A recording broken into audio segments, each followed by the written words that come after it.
ભરૂચ જિલ્લાના ઝઘડિયા તાલુકાના વણાકપુર ગામે મધરાતે એક દુઃખદ ઘટના બની છે। કાચા મકાનની માટીની દિવાલ અચાનક ધરાશયી થતા દિવાલ નજીક સૂતેલા ભાઈ બહેન માટી નીચે દટાઈ ગયા હતા। બંનેની ઈજાઓ પહોંચતા સારવાર માટે ભરૂચ સિવિલ હોસ્પિટલમાં ખસેડવામાં આવ્યા છે। મળતી માહિતી મુજબ વણાકપુર ગામના રહેવાસી રમેશભાઈ વસાવા તેમના પરિવાર સાથે રાત્રે પોતાના કાચા મકાનમાં સૂતા હતા, જે દરમિયાન રાત્રે અંદાજે 3 વાગ્યાના અરસામાં મકાનની માટીની દિવાલ અચાનક ધરાશયી થતા દિવાલ પાસે સૂતેલા ભાઈ બહેન તેના નીચે દટાઈ ગયા હતા। ઘટનાની જાણ થતાં રમેશભાઈ અને તેમની પત્નીએ બૂમાબૂમ કરી હતી। અવાજ સાંભળી આસપાસના લોકો તાત્કાલિક દોડી આવ્યા અને બચાવ કામગીરી હાથ ધરી હતી।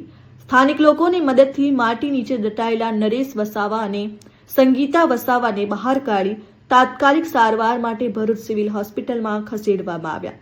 ડોક્ટરોના જણાવ્યા મુજબ નરેશ વસાવાના પગના થાપાના ભાગે ફ્રેક્ચર થયું છે, જ્યારે સંગીતા વસાવાઓને પણ ઈજા થઈ છે।